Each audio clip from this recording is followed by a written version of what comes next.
सभी को नमस्ते।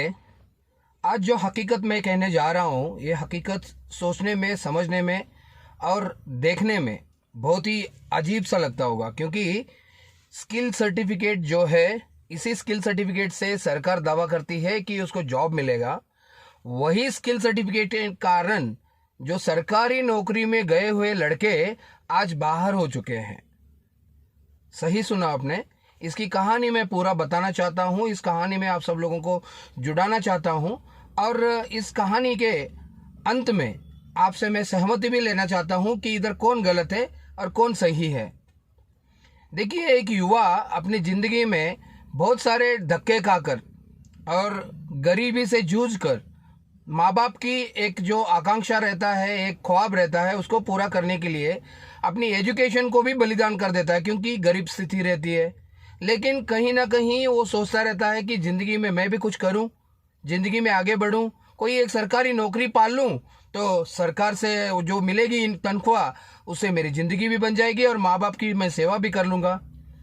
ऐसे ही चंद सैकड़ों बच्चों की कहानी मैं आज आपके सामने बताने जा रहा हूँ। उन बच्चों का यही हाल था। उन बच्चों ने सोचा कि हम भी कोई भारत सेवा में करते, देश की सेवा भी करेंगे और सरकारी नौकरी के लिए भी आवेदन करेंगे। ऐसे आशा में रहे बच्चों को बीएसएफ का रिक्रूटमेंट मिल गया। और बीएसएफ के रिक्रूटमेंट मिलने के बाद उन्होंने सोचा कि मैं रनिंग में अच्छा हूँ, फिजिकल में अच्छा हूँ, मेडिकल में अच्छा हूँ, थोड़ा बहुत पढ़ाई कर लेता हूँ, जो मेरा एजुकेशन है उसके ऊपर मुझे जॉब मिल जाएगा। तो इन सभी आशाओं से उन्होंने सोचा और उस जॉब के लिए अप्लाई किया। जब अप्लाई कर रहे थे तब उनका एजुकेशन सर्टिफिकेशन जो है वो 10th का रहेगा, सेकेंड ईयर का रहेगा, जो भी है, वो एजुकेशन लगाते वक्त उनको एक सर्टिफिकेट उधर नजर आ गया। वो है national skill qualification framework, NSQF certificate, जो स्किल डेवलपमेंट के अंडर दिया जाता है। क्योंकि बीएसएफ में कुक, वाटर कैरियर और वेटर जैसे जॉब रोल्स थे। उन जॉब रोल के तहत उन बच्चों को लिया जा रहा था। लेकिन ये बात भी सही है, सच है कि ये रिक्रूटमेंट के बाद ही पता चला है बच्चों को कि NSQF सर्टिफिकेट होता क्या है और स्किल सर्टिफिकेट लेना क्यों ज़रूरी है और ये कहाँ पे मिलता है, उनको पता नहीं था। लेकिन रिक्रूटमेंट के डेट में दिया गया कि 15 दिन के अंदर जो भी सर्टिफिकेट दिया जाएगा, उस सर्टिफिकेट को हम वैलिड बनाएंगे और 15 दिन के बाद जो रिक्रूटमेंट का डेट, जो फाइनल डेट है, उसके बाद अगर सर्टिफिकेट मिलेगा तो वो सर्टिफिकेट को खारिज किया जाएगा।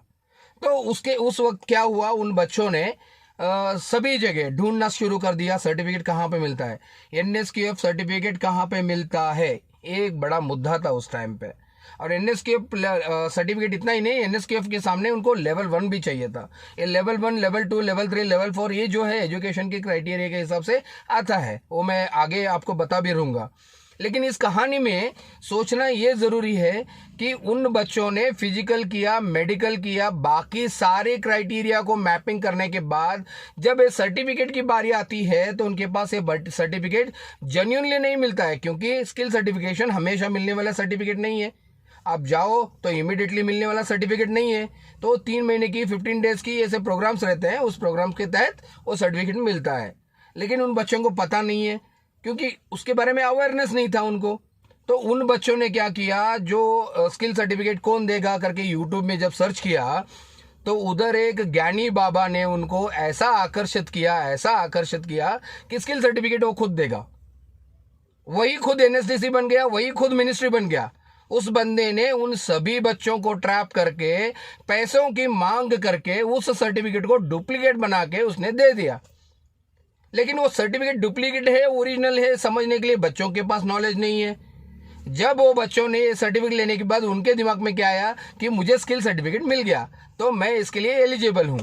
क्योंकि अवेयरनेस नहीं है हमारे देश में, सर्टिफिकेट क्या होता है, कब मिलता है, कहाँ मिलता है, कैसे मिलता है और कौन देता है।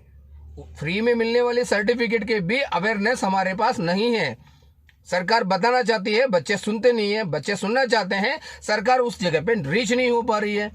तो इन सभी सिस्टम को देखा जाए तो इन बच्चों की गलती क्या है, उनको मैं आपके सामने बताना चाहता हूँ। देखिए, इन बच्चों ने उस डुप्लीकेट सर्टिफिकेट को ले लिया और उसको उन्होंने अपलोड कर दिया और गॉड ग्रेस और गॉड की भगवान की इच्छा से उनको उस नौकरी में सभी क्राइटेरिया को मैपिंग करके उस नौकरी का आवेदन में उनको सेलेक्ट किया गया। जब वो बच्चे सेलेक्ट हो गए, सेलेक्ट होने के बाद क्या होता है, प्रोसेस चलता है, बच्चों को ट्रेनिंग स्टार्ट हो जाती है और चीज़ें स्टार्ट हो जाती हैं। लेकिन बीएस के तरफ से एक नोटिफिकेशन पहले ही दिया रहता है कि आपने अगर डॉक्यूमेंट में कोई मिस डॉक्यूमेंट दिया तो आपको निकाला जाएगा। बिल्कुल सही है, सरकार ने भी सही नियम बनाए हैं, लेकिन उन बच्चों को पता नहीं था कि उन्होंने जो सर्टिफिकेट दिया है वो गलत है, डुप्लीकेट है या सही है। बच्चों को पता नहीं है, क्योंकि देने वाला जो है उनको बता चुका है कि मैं एनएसडीसी हूँ, ऐसा बता दिया। तो बच्चों को क्या पता नहीं है कैसा मिल गया सर्टिफिकेट, सर्टिफिकेट मिल गया, उन्होंने डाल दिया। लेकिन 2 साल के बाद उन्हीं बच्चों को बीएसएफ में ट्रेनिंग होने के बाद, 1.5 साल, 2 साल, 6 महीने, 8 महीने, ये सब चीज़ें होने के बाद उन बच्चों को बताया जाता है कि तुमने दिया हुआ सर्टिफिकेट गलत है, फ्रॉड है, फर्जी है और तुमको काम से निकाला जाएगा। और निकाल भी दिया गया, उनको नोटिस भी दिया गया। और नोटिस पूरा पढ़ने के बाद मुझे जो समझ में आया, सिर्फ और सिर्फ स्किल सर्टिफिकेशन के वास्ते ही उन बच्चों को उधर से निकाला गया। सरकार की ये गलत मैसेज और एक गलत नीति है करके नहीं बताऊंगा मैं, लेकिन इधर कसूरवार कौन है? क्या वो बच्चे हैं जो उनको एनएसकेएफ सर्टिफिकेट क्या है पता नहीं है, स्किल सर्टिफिकेट क्या है पता नहीं है, और ये कौन देता है पता नहीं है? क्या सरकार जब ये नोटिफिकेशन लेके आ रही थी बीएसएफ से, तब उनको पता नहीं है कि पहले ही हमको इसको अनाउंसमेंट करना चाहिए था कि बीएसएफ के लिए एनएसकेएफ सर्टिफिकेट मैंडेटरी होगा रिक्रूटमेंट से पहले? या वो आदमी जो इधर एक अपॉर्चुनिटी को एनकैश करके इन बच्चों को, इन मासूमों को बलि पशु बढ़ा के उसने उस सर्टिफिकेट को उनको बेचा? ये सभी चीजें मेरे सामने आने के बाद मुझे तो लगा इधर इन बच्चों की गलती तो नहीं है, क्योंकि एज अ ट्रीपी मुझे भी पता है, ट्रेनिंग प्रोवाइडर हूं मैं। एनएसकेएफ सर्टिफिकेट ऐसे ही जाने के बाद मिलने वाली सर्टिफिकेट नहीं है। मैंने भी बहुत बार इसको सोशल मीडिया में व्यक्त किया है, क्योंकि स्किल सर्टिफिकेशन बच्चों को फ्री में मिलने वाली सर्टिफिकेट है। कहीं कहीं कुछ संस्थाएं एनएसडीसी से अलाइन होकर काम करते हैं, वो पेड बेसिस में सर्टिफिकेट भी देते हैं, वो एक प्रोसेस है। लेकिन बहुत जगह में इसके बारे में अवेयरनेस नहीं है। इसी अनअवेयरनेस के वास्ते इन बच्चों को, अभी सैकड़ों बच्चों को बीएसएफ से निकाला गया है।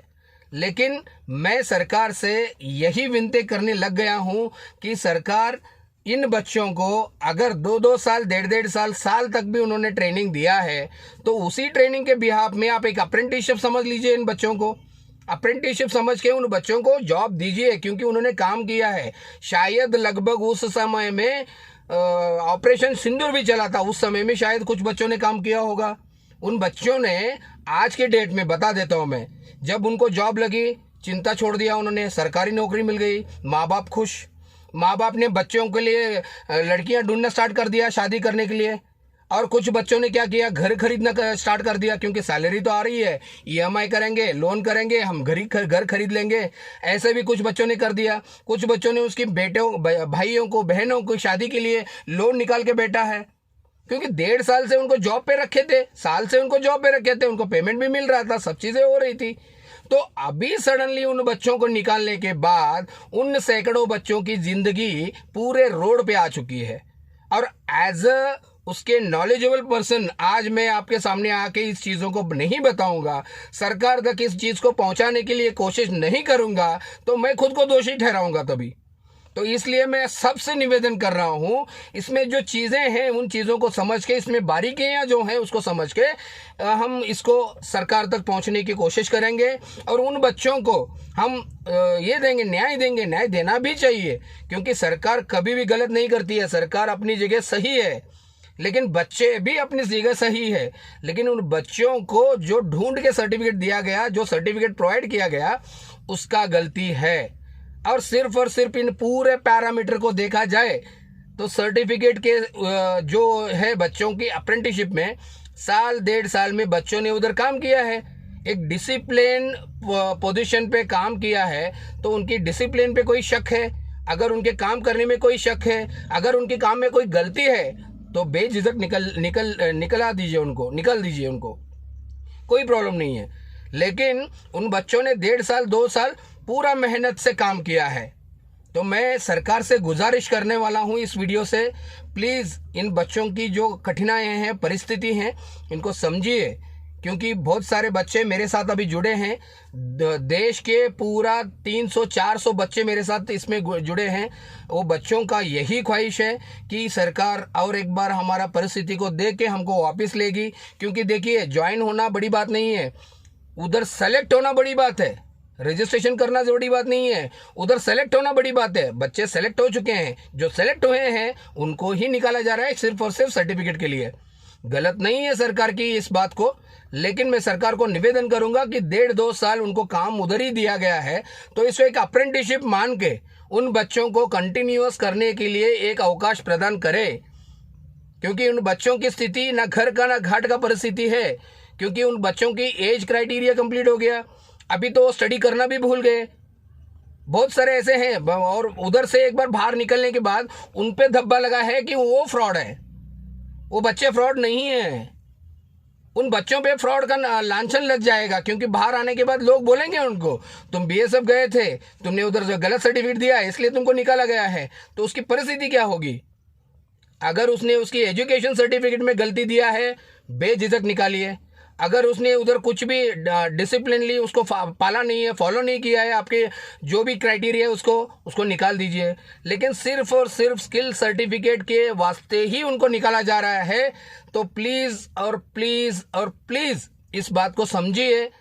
बच्चों को और एक बार चांस देना बहुत ज़रूरी है, और मैं इसके रिगार्डिंग बहुत सारे अभी वीडियो बनाऊंगा और बताऊंगा। धन्यवाद।